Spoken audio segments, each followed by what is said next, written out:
대선 개입과 정치 개입 혐의로 재판을 받아온 원세훈 전 국정원장에게 정치 개입은 유죄, 선거 개입은 무죄가 선고됐습니다. 그러나 박 대통령의 정통성을 지켜주려는 정치 판결이라는 비판이 즉각 나오고 있습니다. 검찰이 원세훈 전 원장만 기소하고 간부들은 기소하지 않자 서울고등법원에서 국정원 간부들을 선거법 위반으로 기소하라고 명령해서 재판에 회부됐었는데요. 이번 판결은 그 고등법원 판단과도 모순된다는 점도 지적됩니다. 한 현직 부장판사는 이 판결이 궤변이라면 법치주의가 죽었다고 평가했습니다. 오대양 기자가 보도합니다. 그 사법부의 판단을 정치권이 미리 재단하고 정치적인 의도로 끌고 가는 것은 바람직하지 않다고 생각합니다. 박근혜 정부의 정통성과도 관련된 판결로 관심을 모았던 국정원 대선 개입 의혹 사건 1심 선고. 의혹 살리를 하지 않았다고 박 대통령이 자신했던 선을 결국 벗어나지 않았습니다.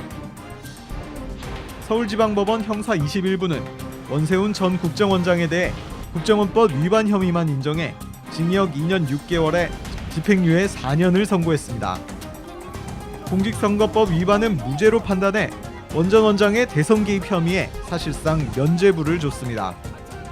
공직선거법 위반과 관련해 가지고는 무죄로 해주신 데서 아주 저희가 그런 모른 판단을 했다고 감사히 생각하고 있고. 재판부는 원 전 원장의 지시에 따라 국정원 심리전단이 특정 정당과 정치인을 지지하거나 비방하는 내용을 담은 인터넷 게시글과 트윗을 작성한 사실이 인정된다며 이는 국정원의 정치 관여를 금지한 국정원법 9조를 위반한 것이라고 판시했습니다. 그러나 같은 행위를 두고 선거법 위반에 대해선 다른 판단을 내렸습니다.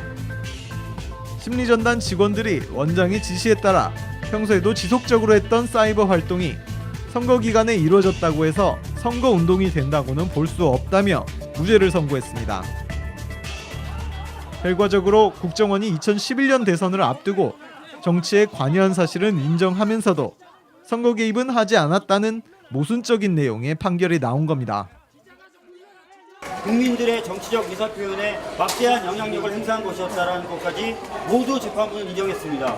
그렇지만 그것은 선거 개입 행위는 아니었다라고 하는 굉장히 모순된 결론으로 끝맺음을 지었습니다.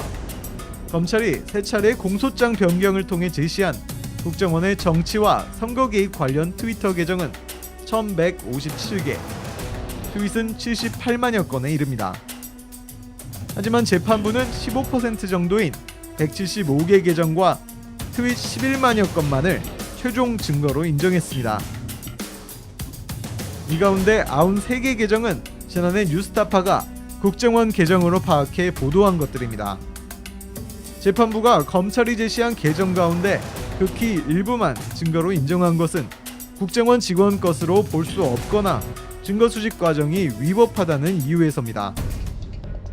뉴스타파가 국정원 직원 것임을 확인했던 누들누들 계정도 문재인 후보 비방글을 집중적으로 게시한 사실이 드러났지만 결국 증거에서 배제됐습니다.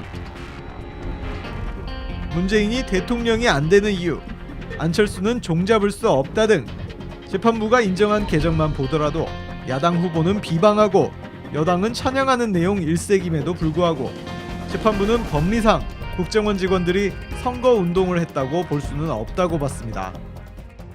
평범한 시민이 그냥 이렇게 어떤 특정 정책에 대해서 이야기를 한다든지 아니면 후보에 대해서도 좀 안 좋은 얘기 할 수 있잖아요. 시민들 입장에서 이제 그런 것들을 전부 다 선거법 위반으로 그동안 처벌을 해왔단 말이에요. 굉장히 엄격하게 했습니다. 오히려 이거는 선거운동이 아니다라고 무죄를 한 건 형평성에도 전혀 맞지가 않는. 무엇보다 이번 공직선거법 무죄 판단은 서울고법의 재정신청 사건 판단 당시의 취지와도 다르다는 지적이 나오고 있습니다. 지난해 9월 서울고법은 당초 검찰이 기소유예했던 이종명 전 3차장과 민명주 전 심리전단장에 대해 공직선거법 위반 혐의로 기소하라고 검찰에 명령했습니다. 당시 고법재판부는 국정원 내 이들의 위치와 가담 정도를 고려할 때 공직선거법을 위반한 피의 사실에 대한 기소가 필요하다고 밝혔습니다. 서울고법이 기소하라고 명령했던 선거법 위반 혐의가 이번 1심 선고에선 무죄로 나온 겁니다. 재판부는 검사의 입증이 부족하다는 이유를 들었습니다. 실제 수사 단계부터 검찰 특별수사팀은 외압 논란으로 순탄치 않은 길을 거쳐야 했습니다. 지난해 6월 특별수사팀은 법무부 장관과 갈등에도 불구하고 원 전 원장을 선거법 위반 혐의로 기소했지만 방패막이가 됐던 최동욱 전 검찰총장은 청와대 등이 개입한 뒷조사 끝에 물러났습니다. 윤석열 당시 특별수사팀장도 외압 폭로 이후 교체됐고 남은 수사팀도 사실상 공중 분해됐습니다. 야당 도와줄 일이냐? 야당이 이걸 가지고 정치적으로 얼마나 이용을 하겠냐? 우리 이 국정원 사건 수사의 순수성이 얼마나 의심받겠냐? 이런 말씀을 하시길래 저는 이게 검사장님 모시고 이 사건을 계속 끌고 나가기는 불가능하다는 판단을 했습니다. 이후 국정원 직원들은 증거인멸과 모르쇠로 일관했고 공소장 변경 과정도 순탄치 못했습니다. 그 소위 그 외압이라면 외압, 외풍이라면 외풍이 있을 수밖에 없는 게 수사예요. 왜? 거기엔 수많은 사람들의 그런 그 이익이 상충되고 하기 때문에, 그리고 앞으로 이제 상급시 판단이 있고 대법원의 최종 판단이 있겠지만은 그때까지는 이것에 대해서 누구를 수사팀이 잘못했다 하고 비난하는 것도 온당치 못하다. 선거법 무죄 판결이 나오자 여당과 일부 언론에서는 일제히 무리한 기소였다고 주장하고 나섰습니다. 검찰은 판결문을 검토한 뒤 항소 여부를 결정하겠다고 밝혔습니다. 대신 수사팀 관계자는 뉴스타파와의 통화에서 공소사실이 모두 인정됐는데도 선거법 무죄가 난 것은 납득하기 어렵다며 검찰의 증거 부족이 아닌 재판부의 법리 판단이 문제라고 말했습니다. 국정원법을 적용하는 범위가 더 엄격하기 때문에 국정원법 위반이 인정되면 당연히 선거법 위반도 해당된다는 겁니다. 심지어 현직 부장판사까지 선거법 위반 무죄 판결을 납득하기 힘들다며 법원 내부 게시판에 강도 높게 비판하는 실명글을 올려 이 같은 논란이 커지고 있습니다.